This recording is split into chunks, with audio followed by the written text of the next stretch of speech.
여러분은 일본의 작가 구리 료헤이가 쓴 우동 한 그릇이라는 소설을 아시겠죠? 우동 한 그릇이라는 이 짤막한 내용의 단편 소설은 일본 전 열도를 감동시키고 울렸던 소설이었습니다.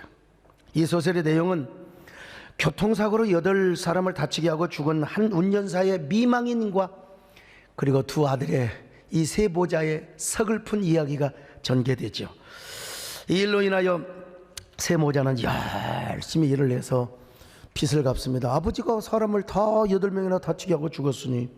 근데 일본에서는 섣달 금음날이 되면은 외식을 하는 전통이 있었어요. 우동을 사 먹어요. 그러나 세모자는 너무나 가난해서 섣달 금음날이 되면은 우동 한 그릇을 시켜가지고 3명이 나눠 먹는 참 서글픈 이 장면을 보게 되죠. 해마다 섣달 금음이 되면 일본의 우동집들은 1년 중 가장 바쁩니다. 그냥 가장 바빠요. 삿포로에 있는 우동집 북회정이라는 식당도 이날은 아침부터 저녁까지 눈코가 뜰 새가 없었습니다. 근데 밤 10시가 되어서 가게 문을 닫으려고 하는데 드르륵 문이 열리면서 2명의 아이를 데리고 한 여자가 나타났습니다. 밤늦게 우동집을 찾아온 여자는 너무나 미안한 마음으로 선뜻 들어오지도 못하면서 머뭇거리며 이렇게 말합니다. 저 우동 한 그릇인데 괜찮을까요? 상냥한 주인 아주머니는 환한 얼굴로 그럼요. 자, 이쪽으로 오세요. 그러더니 바로 난로 옆에 가장 따뜻한 2번의 그 식탁에다가 자리를 앉혔습니다. 그리고 주방장인 남편에게 소리를 쳤습니다. 여기 우동 1인분이요. 그런데 원래가 무뚝뚝하기로 유명했던 주방장 남편이 손님들의 모습을 보더니 아내 모르게 우동 반 덩어리를 더 넣어주었습니다. 사람의 형색을 보고 참 무슨 사연이 있겠구나. 얼마나 가난했으면 우동 한 그릇을 가지고 3명이 먹을 것인가. 우동을 갖다 주자마자 모자의 이야기 소리가 계산대와 주방까지 들려왔습니다. 큰아들이 말합니다. 엄마, 국물이 너무나 따뜻하고 맛있네요. 엄마도 잡수세요. 그러자 둘째 아들 녀석의 젓가락으로 우동가락을 집어서 엄마 입에다가 넣어주었습니다. 비록 한 그릇의 우동이지만 세 식구는 너무나 행복하고 쫄깃쫄깃한 우동을 맛있게 먹었습니다. 그들은 그렇게 먹고 이제 150엔, 우리나라 돈으로 한 1,500원 돈을 지불을 하였습니다. 정말 맛있게 먹었습니다. 감사합니다. 인사하고 나오는데 주인 내외는 목청을 돋구며 이렇게 인사합니다. 고맙습니다. 새해 복 많이 받으십시오. 아키마시테 오메데이트 고자이마스. 이렇게 이거 한참 외웠어요, 여러분. 제가요. 자, 그리고 다음 해 섣달 금음날이 또 돌아왔습니다. 10시쯤 가게 문을 닫으려고 하는데 그 세모자가 북해점 우동집으로 들어오는 것입니다. 저 우동 1인분인데요 괜찮을까요? 죄송합니다. 주인 여자는 상냥하게 작년처럼 2번 식탁으로 안내하고 주방을 향하여 외쳤습니다. 여보, 여기 우동 1인분이요. 그리고 주인 여자가 주방으로 들어가서 남편에게 속삭였어요. 여보, 올해는 우동 3인분 그냥 공짜로 우리가 줍시다. 응? 안 돼요. 고개를 설레설레 젖으며 우리가 그렇게 하면 도리어 저분들이 부담스러워서 다시는 우리 우동집에 안 올 거예요. 그러면서 남편은 지난해처럼 둥근 우동 하나 반을 넣어가지고 삶았습니다. 그날도 세모자가 한 그릇의 우동을 나누어 먹으면서 도란도란 이야기를 하는 소리가 주방에 있는 부부에까지 들려왔습니다. 맛있어요. 엄마, 올해도 이 가게의 우동을 먹게 되네요. 내년에도 우리가 먹을 수 있게 되겠지요. 우동집 주인 대위는 그들의 모습에 눈시울이 아주 뜨거웠습니다. 그래서 우동값 1,500원을 내고 가는 세모자를 향하여 주인 대위는 막 일부러 큰 소리로 인사를 했습니다. 고맙습니다. 새해 복 많이 받으세요. 아키마시대 오메데이토 고자이마스. 하이카이 하면서. 근데 그 다음부터 우동값이 이제 200원으로 올랐어요. 그러나 다음에 섣달 금음날 10시가 될 무렵 주인 부부는 메뉴판을 150원으로 다시 바꿔서 걸어놨습니다. 그분들이 올 줄을 알고. 그날은 10시 반이 10시 반이나 되어서야 세모자가 들어왔습니다. 저 우동 2인분인데 괜찮으겠죠. 올해는 2인분을 시켰어요. 그럼요, 주인 아줌마는 2번 식탁으로 안내하였습니다. 그리고 주방을 향하여 외쳤습니다. 여보, 우동 2인분. 남편은 끓는 국물에 이번에는 우동 3덩어리를 넣었습니다. 이번에도 우동을 함께 먹는 세모자의 밝은 소리가 주방까지 들려옵니다. 사랑하는 아들아, 오늘은 너희들에게 엄마가 고맙다는 인사를 하고 싶구나. 너희들도 알다시피 돌아가신 아빠가 일으킨 사고로 8명이나 되는 사람들에게 부상을 입혔잖아. 일부는 보험금으로 보상을 해줄 수 있었지만 보상비가 모자라 나머지는 우리가 빚을 얻어서 지불을 했단다. 그리고 그 빚을 매월 갚아갔던 거야. 그런데 실은 그 빚을 오늘 다 갚을 수 있었어. 그동안 형은 아침 저녁으로 신문 배달을 열심히 해주었고, 동생은 장보기와 저녁 준비를 매일 해주어서 엄마가 저녁 늦게까지 열심히 일을 해서 빚을 갚게 되었다. 너희들이 너무나 고맙구나. 자랑스러운 아들아. 작은 아들이 말합니다. 엄마, 앞으로도 저녁 식사 준비는 제가 계속 할 거예요.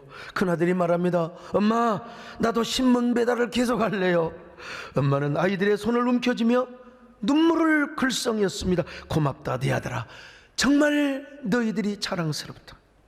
그때 큰아들이 조심스럽게 입을 엽니다. 엄마, 지금 비로소 말씀을 드리는데요, 사실 동생 준이가 북해도의 대표로 뽑혀서 일본의 전국 글쓰기 대회에 나갔는데 우동 한 그릇이라는 제목으로 글을 썼어요.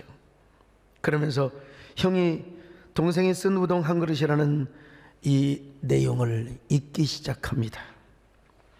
우리 아빠는 운전사고로 많은 사람들을 다치게 하고 세상을 떠나셨다. 그런데 피해자들에게 보상을 위하여 보험금으로 부족해서 많은 빚을 지게 되었다. 그때부터 엄마는 아침 일찍부터 밤늦게까지 일을 하셨고, 형은 날마다 조간과 석관신문을 배달하였다. 다 읽을 수는 없어요. 중량하고요. 대신 나는 저녁이면 시장을 봐서 밥을 해놓은 일을 했다. 내가 해놓은 밥을 엄마와 형이 맛있게 먹는 걸 볼 때마다 나는 행복했다. 나도 우리 식구들을 위해서 작지만 무언가를 할 수 있는 일이 생겼기 때문이다. 중약하고요. 그러던 중에 재작년 12월 30일 밤에 우연히 한 우동 가게를 지나치게 되었다. 안에서 흘러나오는 우동 국물 냄새가 그렇게 맛있게 느껴질 수가 없었다.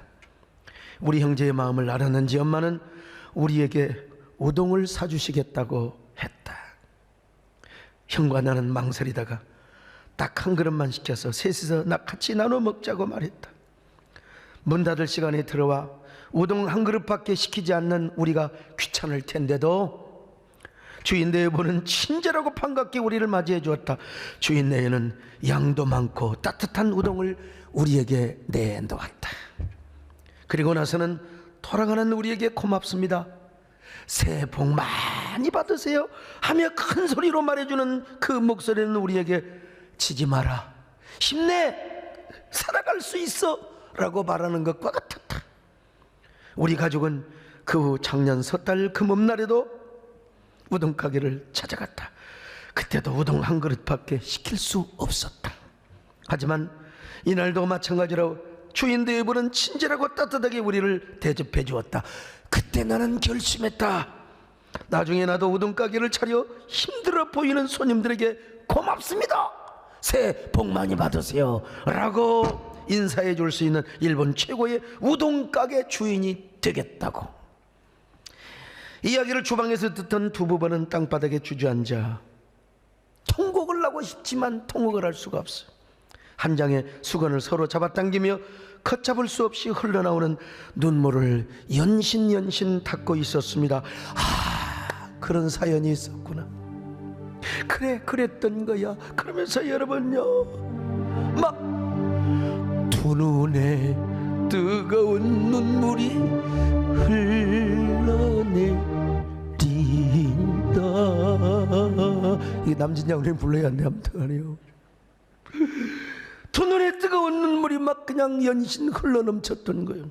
그러다가 10년 후 12월 31일 밤 10시 30분 무렵에 10년 후 세모자가 나타났습니다. 세모자의 모습은 생략합니다. 저 우동 3인분인데요 괜찮을까요?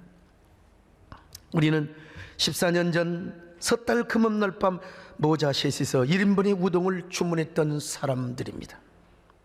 그때 한 그릇의 우동에 용기를 얻어 우리 세 가족은 손을 맞잡고 열심히 살아갈 수 있었습니다. 저는 지금의 국가고시 의사시험에 합격을 하였고 내년 4월부터 삿포로 종합병원에서 근무를 하게 되었습니다. 동생도 열심히 공부하여 교토의 은행에 근무하고 있습니다. 우동집 주인은 되지 않았지만 오늘 우리는 지금까지 삶 가운데 최고의 사치스러운 결단을 하였습니다. 그것은 오늘 북해중 우동집에 찾아와서 당당하게 3인분의 우동을 시키는 것이었습니다. 그 이야기를 듣던 여주인은 눈물을 왈칵 쏟았습니다. 흐르는 눈물을 닦으며 잘 오셨어요. 어서 오세요. 여기 2번 테이블 이쪽으로 앉히면서 여보 2번 테이블 우동 3인분이요. 그때 주방장으로 있었던 이 남편은 눈물을 적시고 있었습니다. 국물에 눈물을 뚝뚝 떨어뜨리면서 우동국을 끓이고 있었습니다. 여러분 이 얼마나 감동스러운 이야기입니까? 이 짧은 단편소설이 일본 열도를 눈물로 강타하였고 국회 회의장까지 낭독하며 감동의 눈물을 국회의원들의 눈물을 흘렸어요. 나는 우리나라 국회에서도 이런 아름다운 글을 읽어주는 기회를 가졌으면 정말 좋겠어요. 제발 읽을 글이 없다면요 이 소목사의 시라도 좀 읽어줬으면 서로 싸우지는 않겠다 이런 생각을 해봅니다. 아무튼 우동집 주인의 그 따뜻한 연민, 그러나 상대방을 배려하면서 베푼 긍휼 어린 마음과 행동이 위대한 인간 승리, 위대한 감동의 스토리를 만들어 준 것입니다. 구리 료레이는 측은지심이 이 시대에 얼마나 중요한 것인가. 연민과 긍휼의 힘이 이토록 위대한 인간 승리를 가져다 준다는 사실을 자신의 소설을 통하여 설파하였던 것입니다. 지금 우리 사회에도 이런 따뜻한 우동 한 그릇이 필요한 때가 아니겠습니까? 그런 의미에서 우리 모두가 노래를 부르면서라도 따뜻한 위로의 우동 국물이라도 건네줘야 할 때입니다. 윤복희 권사님께서 불렀던 여러분이라는 노래 아시잖아요. 제가 뭐 가사를 좀 죄송하지만 바꾸기는 했지만 말이죠. 그대가 마냥 괴로울 때면 내가 위로해 줄게. 그대가 마냥 서러울 때면 내가 눈물이 튀리. 어두운 밤 험한 길 걸을 때 내가 그대 등불이 되리. 허전하고 쓸쓸할 때 내가 그대 우동이 되리라. 나는 너의 영원한 형제여. 나는 너의 우동이야. 우동이라고 고쳐서 죄송합니다만은 말이죠. 나는 너의 우동이 되겠습니다. 여러분 그런 얘기입니다. 근데 여러분 성경을 보면 진정한 긍휼의 주인이 소개되고 있어요. 막 여기까지 야 소목사도 뭐 유행가 부르고 뭐 소설 얘기하고 천만의 말씀. 진정한 긍휼의 주인이 소개되고 있어요. 그분이 바로 누구냐? 우리 예수님이세요. 예수님은 항상 사람을 볼 때마다 연민의 감정을 가지셨어요. 아주 불쌍히 여기셨습니다. 무리를 보실 때에도, 약한 자를 보실 때에도, 누구들을 볼 때마다, 병자들을 볼 때마다 긍휼의 심정을 가지고 보셨습니다.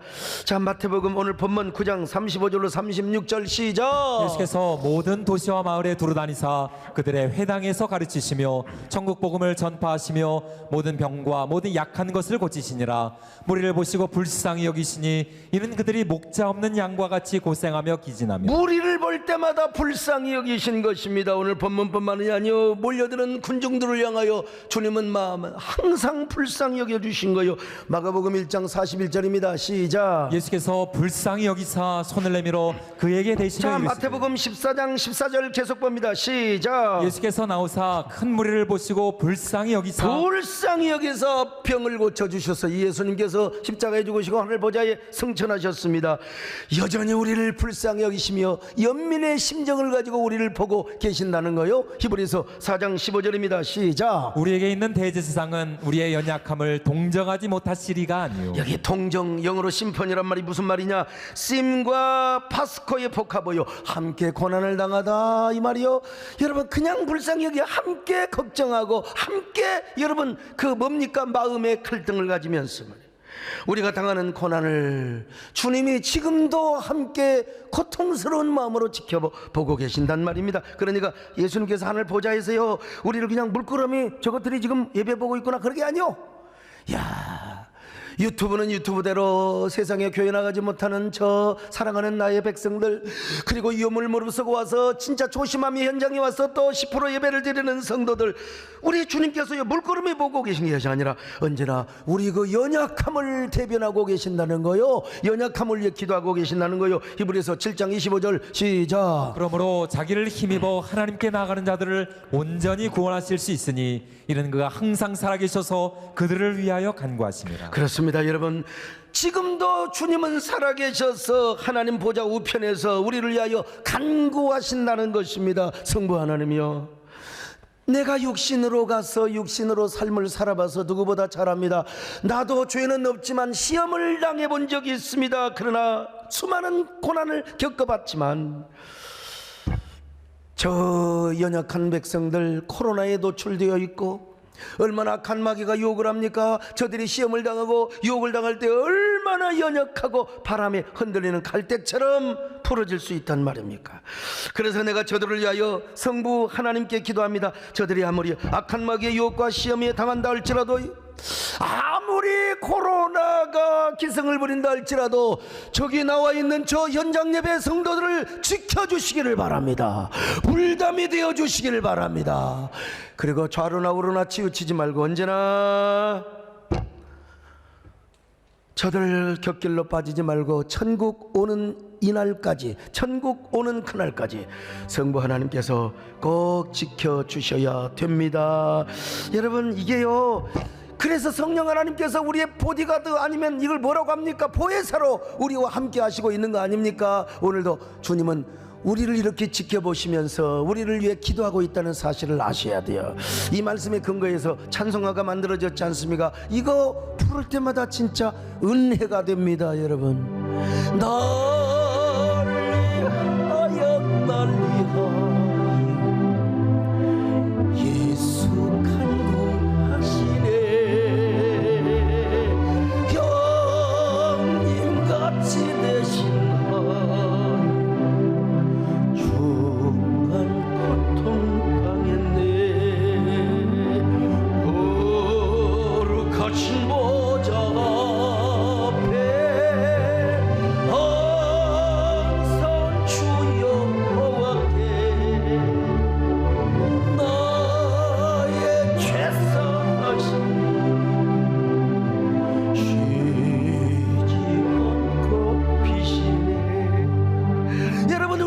예수님의 긍휼함을 입고 사는 사람이요, 긍휼이라고 한 말은 스프랑크니조마이라는 말입니다. 여러분, 창자가 흔들리고 내장이 막 흔들렸다는 말이요. 그러니까 우리 예수님께서 가슴이 미어지고 대장이 창자가 끊어지듯이 우리를 연민히 여기며 불쌍히 여긴다는 말입니다. 그런 예수님은 하늘 보좌 우편에서도 긍휼의 심정으로 우리를 위하여 기도하고 대변하고 계신다는 거요. 이 얼마나 위대한 복음입니까? 그러니까 우리 땅에 살면서요, 잘난 체하고 뻐기고 나도 가끔 그런 유혹이 있어요. 나도 보면 내가 어떨 때 보면 좀 잘났어 보면요. 선줄로 생각하는 자는 넘어질까 조심하라. 그래서 여기 서목사의 기도의 우선순위, 항상 기도할 때마다 하나님 이 종을 불쌍히 여겨 주옵소서. 저는 저 어릴 때부터 우리 권영관 장로님처럼 막 아주 겸손하고 그렇게 태어난 사람이 아니요, 이 오버할 수 있는 사람도, 저는 그런 가능성도 있는 사람이요. 그러니까 하나님이여, 이 종을 불쌍히 여겨 주옵소서. 나는 한시도 주님이 나를 붙들어 주지 않으면 나는 주님의 사명을 감당할 수 없습니다. 그러니 저의 연약함을 긍휼히 여겨 주옵소서, 불쌍히 여겨 주옵소서. 여러분도 이렇게 기도하시기를 바랍니다. 다른 것보다 중요한 게 주여 우리를 불쌍히 여겨 주옵소서. 예수여, 이 죄인을 불쌍히 여겨 주소서. 의지할 것 없는 이모 위로받기 원합니다.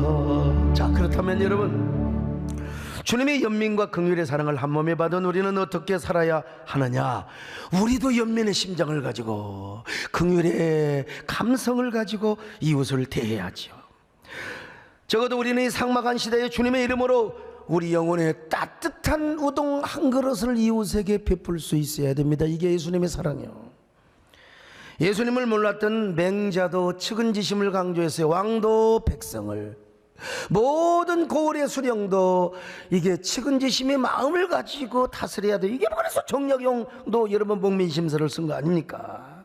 그렇다면 하나님을 섬기는 우리, 예수님의 그 무궁한 긍휼과 그 뭡니까 동정의 은혜를 받았던 오늘 우리이겠습니까? 당연히 우리 그리스도인이야말로 지쳐있는 우리 이웃들에게, 코로나로 인하여 절망을 하고 희망을 잃어버린 사람들에게 따뜻한 내 영혼의 우동 국물을 제공할 수 있어야 된다는 거예요. 이 구약에서 긍휼이라는 말은 더 적극적으로 표현되죠. 구약에서는요, 긍휼을 라함, 캄과 함의 사이입니다. 라함, 그러니까 이 라함 해줘야 돼. 이게 히브리어를 많이 하다면 막 가래침이 나옵니다. 라함. 그래서 이 람은 어디서 나왔느냐면 레헴에서 나왔어요. 레헴, 이게 뭐예요? 자궁입니다. 자궁. 여러분, 자궁은요, 여인의 몸에 잉태된 아기 씨에게 필요한 모든 영양분을 다 갖다 줘요. 뭐 엄마가 뭐 밥을 먹든 못 먹든 뭐 그런 거 상관없어요. 저희 집사람도 우리 딸을 그냥 가졌을 때 뭐 그냥 밥을 못 먹으니까 뭐 얼굴에 막 핏줄이 다 보였어. 막 광대 빼고 눈은 쑥 들어가지고 꼭 머리도 길었고 막 약간 좀비같이 막. 못 먹으니까 그래, 못 먹이죠. 그런데도 우리 집사람의 그 자궁은 엄마의 뭐 벽 속에 있는 영양분까지 다 빨아다가 우리 현이를 먹여 살린 거예요. 이게 뭐요? 자궁. 이게 레헴입니다, 여러분. 이 레헴이란 말에서 라함이 나왔어요. 그러니까 긍휼에 풍성하신 하나님, 그러면 야훼 라함 하면은 이게 뭐냐? 야훼 라함 하면 이건 한마디로 이스라엘 백성들은 여인의 자궁, 엄마의 자궁을 생각하지 않을 수가 없었던 거예요. 그런 긍휼에 풍성하신 하나님, 성부 하나님이 이 땅에 하나밖에 없는 아들 예수 그리스도를 보내셨어요. 보내셔서 십자가에 죽게 하셨어요. 그러니까 이게 얼마나 긍휼이 풍성하셨으면 우리 하나님의 마음이 얼마나 아프셨겠습니까? 그러나 그까지가 아픈 건 상관없어요. 그 하나님의 긍휼의 본성이 하나밖에 없는 예수 그리스도를 이 땅에 보내셔서 십자가에 죽게 하신 겁니다. 그리고 우리를 긍휼히 여기서 우리를 구원해 주신 거예요. 이 하나님의 사랑, 긍휼하심의 은혜를 생각하면 우리는 그저 감업할 따름입니다. 우리는 그저 하나님 앞에 이렇게 노래할 따름이지요. 하나님은 외아들을 주시는 때까지 세상 사람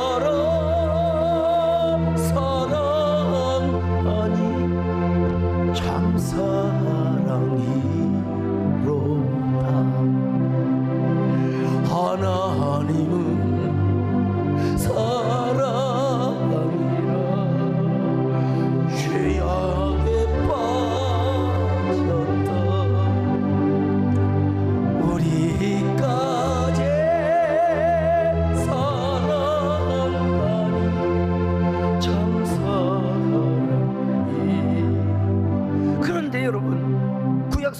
그러면 이스라엘 백성들이 막 곁길로 가고 다른 신을 섬기고 우상을 섬기면 하나님이 가차없이 막 진노를 하셨어요. 채찍질을 하신 거예요. 그러니까 우리 하나님이 너무 좀 이럴 때는 무서워. 진노의 하나님처럼 느껴질 때가 있어요. 그러나 여러분 그렇지 않습니다.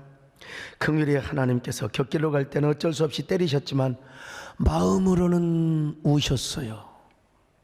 매맞는 이스라엘 백성들의 모습이 너무나 가련하고 치근하고 불쌍하게 보여서 그만 펑펑 우신 거예요. 여러분 그러잖아요. 자녀가 나쁜 짓 하면 그냥 엄마가 아빠가 때리, 그리고 막 그 아들이 불쌍해서 막 끌어안고 이놈의 자식아 왜 그랬어. 이게 부모의 마음 아닙니까? 우리 하나님도 마찬가지요. 한 손으로 때리시고 한 손으로 싸매시며 그 상처 자국을 눈물을 흘리며 그 눈물로 싸매시고 치료하시는 우리 하나님이요. 이 하나님의 긍휼을 강조하신 선지자가 구약의 호세아요. 에레미야 선지자입니다. 호세아 6장 1절 같이 봅니다. 시작. 오라 우리가 여호와께로 돌아가자. 여호와께서 우리를 찢으셨으나 도로 낫게 하실 것이요 우리를 치셨으나 싸매어 주실 것입니다. 그러면 여러분 에레미야 애가 3장 32절 33절이요. 시작. 그가 비록 근심하게 하시나 그의 풍부한 인자하심에 따라 긍휼히 여기실 것임이라. 주께서 인생으로 고생하게 하시며 근심하게 하심은 본심이 아니시로다. 보세요. 하나님이 진노하시는 거, 채찍질하는 거, 이거 본심이 아니었대요. 하나님의 진정한 마음이 아니었다는 겁니다. 그냥 때리겠어요? 곁길로 가지 말라고 사랑해서 파멸의 구렁텅이, 쉽게 말하면 지옥 가지 말라고 하나님이 이스라엘을 때렸어. 그리고 찢으셨어요. 근데 그것은 본심이 아니었다. 본심이 아니었다. 오늘날도 마찬가지입니다. 우리 하나님은 우리에게 채찍으로 때리시면서도 마음으로는 더 아파하시는 하나님이심을 아셔야 돼요. 나도 많이 맞아보기도 했어요. 고집 피우다가. 그런데 한 손으로 우리를 때리셨지만 한 손으로 우리를 안아주시고 쓰다듬어 주시는 우리 주님의 사랑을 아셔야 돼요.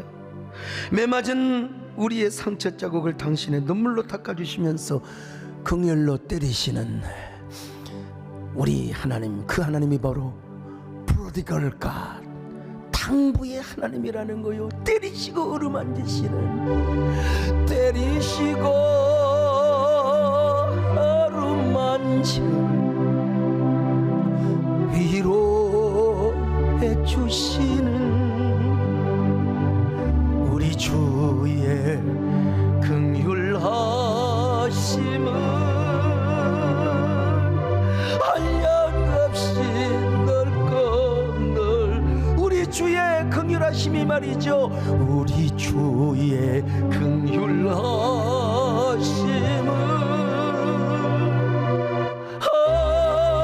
한량없이 넓고 깊어. 사랑하는 자녀들아, 세대의 백성들아, 야, 내가 니들 가끔 때리고 찢을 때가 있지만 그러나 그것은 내 본심이 아니었어.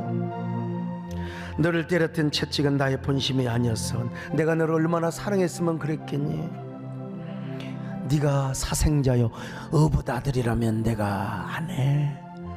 내가 너를 낳았고 내가 십자가의 죽음으로써 너의 생명을 구원하였기 때문에 내가 사랑해서, 내 자식이기 때문에 너를 사랑해서 그런 거야. 너 잘 되라고, 너 파멸의 길로 가지 말라고, 지옥의 길로 가지 말라고 내가 너를 사랑해서 그런 거야.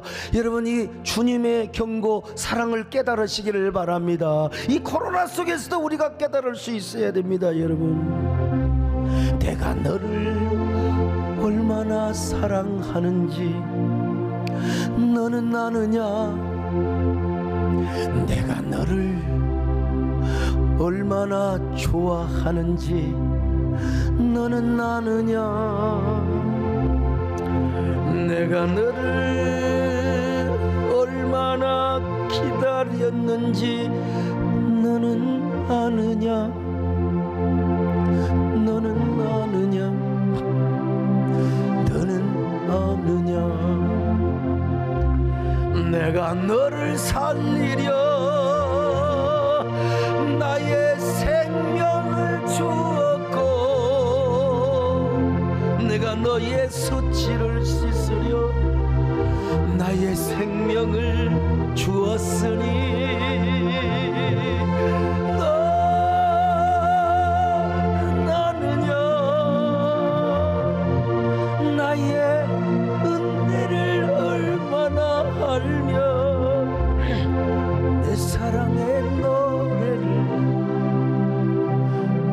너는 아느냐. 여러분, 사생아는 때리지 않는데요. 성경 보실까요? 히브리서 12장 7절로 8절입니다. 시작. 너희가 참음은 징계를 받기 위함이라. 하나님이 아들과 같이 너희를 대우하시나니 어찌 아버지가 징계하지 않는 아들이 있으리요. 징계는 다 받는 것이거늘 너희에게 없으면 사생자요 친아들이 아니니. 여러분, 친아들 그리고 진짜 아들에게만 징계를 주신다는 거예요. 히브리서 12장 10절입니다. 시작. 그들은 잠시 자기의 뜻대로 우리를 징계하였거니와 오직 하나님은 우리의 유익을 위하여 그의 거룩하심에 참여하게 하시느니라. 우리의 유익을 위하여. 여러분, 힘드십니까? 다 힘들죠. 힘들지 않는 사람 누가 있어요? 다 힘들어요. 나도 이렇게 꽉 채운 예배당에서 설교하다가 이렇게 드문드문, 아이, 그나마 옛날에 20, 30명 한 채로 그 설교할 때는 더 힘들었어요. 아이고, 당신은 사치스러운 소리 한다고. 그래요, 다 힘들어요. 교회라고 뭐 넉넉한 교회가 사실은 얼마나 어디가 있겠습니까, 여러분. 여러분, 다 힘들잖아요. 다. 어떤 사람은 몸으로 아프기도 하고 돈이 없어서, 어떤 사람은 수술도 받고, 참. 그러나 분명히 말씀합니다. 우리의 유익을 위하여. 우리 하나님이 우리의 사랑을, 하나님의 사랑을 우리로 하여금 깨닫게 하시려. 특별히 코로나 더더욱 그렇습니다. 인류의 대재앙뿐만 아니라 어떤 면에서 하나님의 심판의 요소도 있어요. 인간의 이기적인 욕망이 재앙을 불러오고 심판을 불러왔다니까요. 하나님의 심판을. 그러니까 인류는 더 겸손해야 된다. 겸손해야 된다. 인간이 아무리 4차 산업혁명을 통하여 바벨탑을 쌓고 그 꼭대기에 올라가서 교만의 극치를 부리려고 하지만 하나님은 코로나를 통하여 인간의 한계성을 절감하게 하신 거예요. 우리 인간이 뭐 화이자, 모더나, 무슨 뭐 아스트라제네카 백신, 이 완벽한 게 어디가 있어요? 그 맞고도 말이에요, 죽은 사람도 있고 맞고도 병 걸린 사람도 있고. 야, 인간의 한계가 여기 있구나. 참. 교회를 향해서는 뭐예요? 신앙의 본질을 회복하고 사도행전의 원형적 교회를 세우라고 하는 그런 그 시그널을 준 거예요. 그런 메시지를 준 거죠. 교회가 너무 제도화되어 있어요. 너무나 정형화되어 있어요. 복음도 너무 정형화되어, 설교 전달하는 것 자체도 너무 굳어 있어요. 예배도 마찬가지고. 이럴 때 우리 하나님은요, 하나님을 사랑하는 원형적 초심을 회복하라고 우리에게 깨달음을 주신 거예요. 이걸 깨달아야 돼요. 그렇지 않으면 여러분요, 이 코로나 이길 수가 없습니다. 그리고 코로나 이후에 교회를 다시 회복시킬 수가 없어요. 마음을 다하고 성품을 다하고 힘을 다하고 정성을 다해 하나님을 사랑해야 됩니다. 그 본질적 신앙으로 우리가 다시 예배를 드리고 교회를 세우고 동시에 이웃을 내 몸과 같이 사랑할 수 있어야 돼요. 이거 코로나가 아니었으면 이거 완전 우리에게 사변적인 말씀이었는데요. 성경 보실까요? 마태복음 22장 37절로 40절 시작. 예수께서 이르시되 내 마음을 다하고 목숨을 다하고 뜻을 다하여 주 너의 하나님을 사랑하라 하셨으니 이것이 크고 첫째 되는 계명이요 둘째도 그와 같으니 내 이웃을 내 자신같이 사랑하라 하셨으니 이 두 계명이 온 율법과 선지자의 강령이니라. 하나님 사랑과 이웃 사랑입니다. 하나님 사랑과. 특별히 감염병 시기일수록 더더욱 그렇습니다. 그래서 초대교회 시대에 이교도들은요, 전염병에 걸리면 무조건 다 그냥 뭐 가족이고 친구고 나발이고 필요 없어 거리로 내쫓아버렸어요. 자기를 살려고. 그리고 거리에서 여러분 죽어 있잖아요. 그 나뒹구는 시체를 오물이나 쓰레기처럼 여겼습니다. 그런데 그때 기독교인들이 나서서 그분들을 땅에 묻어줬어요. 장례를 치러줬어요. 그리고 시들시들이 가는 사람들에게 물만 공급해주고 그들을 위해서 기도해주고 사랑의 케어를 하니까 살아난 사람들이 많아요. 사망률을 그냥 다 주어준 것입니다. 이러한 역할이요, 로마가 기독교를 공인하는 데 일조하였고, 그리고 수많은 이교도들로 하여금 그리스도의 품으로 돌아오게 하는 역할을 하게 한 거예요. 참, 종교사학자인 로든에 의하면 그때 로마의 40%밖에 공인이 됐어도 40%밖에 예수를 안 믿었어요. 그런데 이러한 그 병이 지나가고 나서 350년 60년경이요 80% 90%의 사람들이 다 그리스도에게 돌아왔다, 교회로 돌아왔다는 기록을 하고 있습니다. 종교개혁 시대도 마찬가지입니다. 이 배자와 칼빈을 중심, 칼빈이 먼저 나와야죠. 칼빈과 배자를 중심으로 한 제네바의 종교개혁자들은 여러분 당연히 뭐 예배를 지키죠. 소수 예배라도 예배를 드리는 것이죠. 그런데 이 못지않게 중요한 게 뭐냐, 전염병에 감염된 환자들을 찾아가서 신방하는 일에 치중을 하였습니다. 만약에 신방을 거부해, 흑사병이 두려워서 신방을 거부한다, 목사 면직을 시켜버렸어요. 이런 얘기를 해도 지금 졸리는 사람은 졸음병에 감염이 된 사람입니다. 그들의 건강을 위해서 신방뿐만 아니라 아예 감염되지 않는 사람들도 강제로 격리 조치를 했어요. 이 진짜 이야, 나 이게 총신대 사학 교수님들로부터 제가 용역을 줘서 이것 좀 찾아낸 겁니다, 여러분요. 건강을 위하여 감염되지 않는 사람들을 강제로 격리 조치를 했어요. 누가? 칼빈이. 이런 사람을 코런틴, 즉 격리당한 사람이라고 하는데요, 감염병을 막기 위하여 안전한 곳에 교인들을 대피시킨 거예요. 그리고 움직이지 못하는 사람들은 가정에 있고요, 그리고 그곳에 목사들이 찾아가서 여러분 하나님의 말씀을, 그리고 위로와 격려의 메시지를 전한 것입니다. 희망의 메시지를 전한 거요, 예수님의 이름으로 안부를 묻는 겁니다, 여러분요. 이들이 안부를 물으면서 말이죠, 근데 그들이 이웃들에게 영혼의 따뜻한 우동 한 그릇을 제공해 주었던 것이죠. 이미 그들도 허들링 목회를 하고 있었어요. 허들링은 제가 말한 게 아니라 이미 그랬어요. 가톨릭의 사제들은요, 다 하는 그런 건 아니지만 일부 사제들이 강제로 막 교인들을 성당으로 막 모여야 된다고, 신앙의 힘으로 이기자고 말해. 우리는 예배를 포기할 수 없다고. 근데 예배만 잘 드렸으면 좋았는데 이놈의 집단 감염의 거점이 되어버렸어요. 그래가지고 막 사제도 죽고 교인들도 다 죽어버렸어. 그러나 칼빈과 베자를 중심으로 한 종교개혁자들은 절대로 그렇게 하지 않았습니다. 소수의 예배를 지키면서도 사랑하는 교인들과 시민들에게 허들링을 내주는 거요, 육체의 건강도 그들은 돌보아 주었던 것입니다. 그러자 제네바시 당국이 감동을 먹어버린 거예요. 그리고 시민들이 감동을 먹어버렸어요. 종교개혁의 불길이 타오릅니다. 그리고 그 불길은 유럽 전역으로 불붙게 하였습니다. 그래서 사람들이 말이요, 이제는 신교, 개신교로 막 몰려오게 되었단 말입니다. 지금 우리가 모두가 고통당하고 있습니다. 지방교회나 서울교회나 할 것 없이. 그럴 때 서로가 격려하고 허들링을 하며 따뜻한 우동 한 그릇을 서로 줄 수 있는 넉넉한 마음을 가져야 돼요. 교회가 이런 내부적인 허들링을 한 후에 다시 시대와 사회와 국민들을 향해 허들링을 해줘야 됩니다. 따뜻한 영혼의 그 우동 한 그릇을 주면서.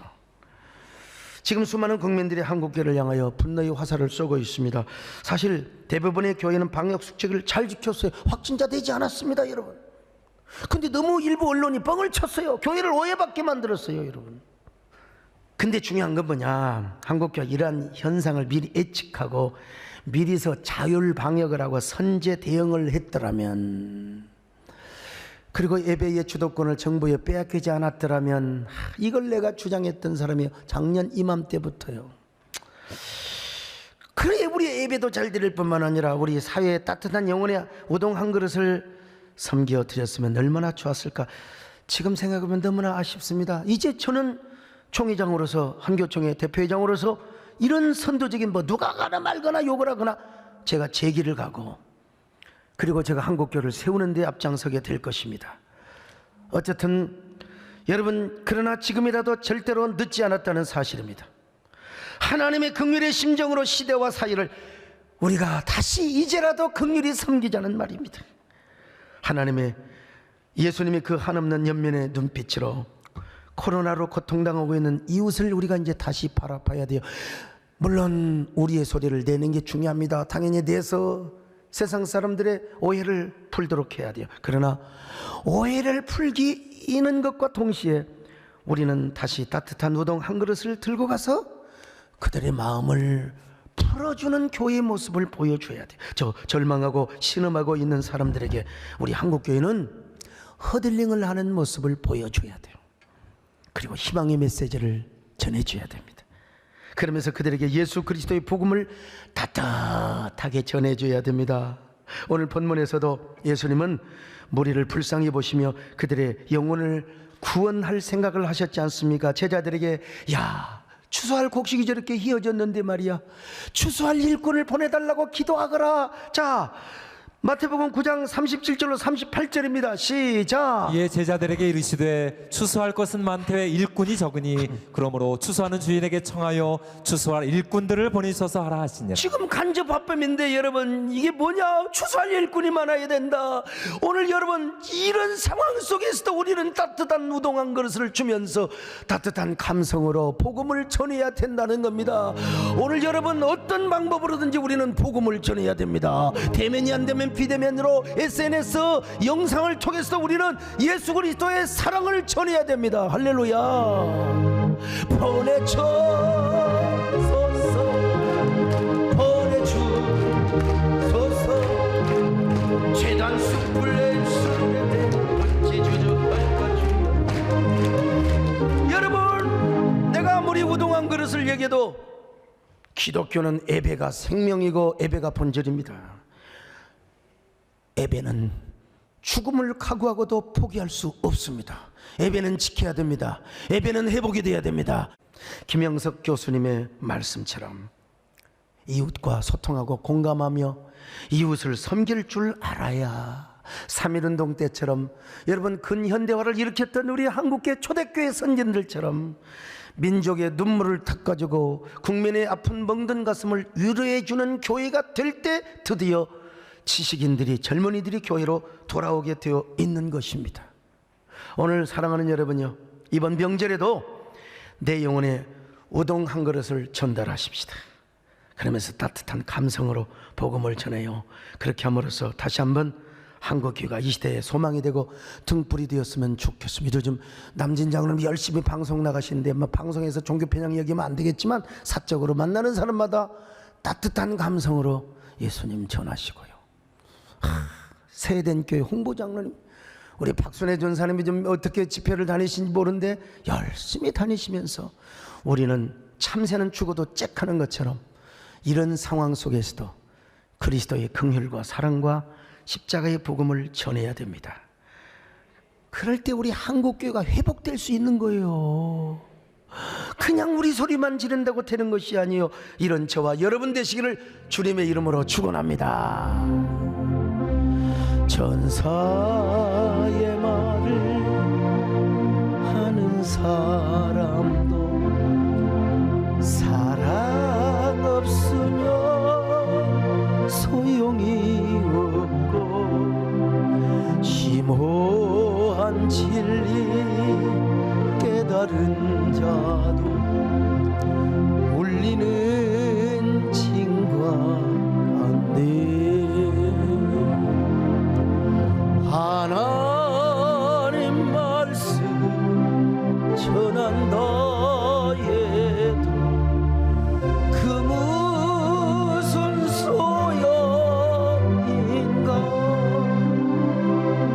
사랑 없으면 소용이 없고 아무것도 아닙니다. 제가요 서울역 모리아교회를 통해서 거기 노숙자들, 또 쪽방촌에 사는 분들 떡국떡이 필요하다고, 요즘 넉넉한 교회가 어디가 있어, 맨날 나한테만 붙잡고, 그래서 내가 우동 생각이 나서 좋아요 그냥 그래서 보내드렸습니다. 오늘 여러분, 우리 가슴에 손을 얹고 한번 기도하는 시간을 가집시다. 주님은 우리를 참으로 긍휼히 여기셔서 십자가에 죽으셨습니다. 그리고 하늘 보좌 우편에서도 우리를 변호하고 대변하고 계세요. 바로 그 주님께서 우리로 하여금 내 영혼의 따뜻한 우동 한 그릇을 이웃에게 주라고, 그러면서 나의 사랑을 전해주거라, 나의 긍휼의 복음을 전해주라고 말씀하십니다. 오늘 우리에게도 그런 연민 동정심을 가지고 우리가 주님의 사랑을 전하고 복음을 전하는 저희들 되게 하옵소서. 우동 한 그릇, 이 우동 한 그릇은 내 영혼의 우동을 말합니다. 나의 동정, 나의 긍휼의 심령을 가지고, 그런 마인드를 가지고, 가슴을 가지고 우리 하나님을 향하여 하나님을 사랑하고 이웃을 내 몸과 같이 사랑하는 따뜻한 우동 한 그릇을 전할 수 있는 우리 교회가 되게 하여 주시옵소서. 예수님의 이름으로 기도 올렵나이다. 아멘.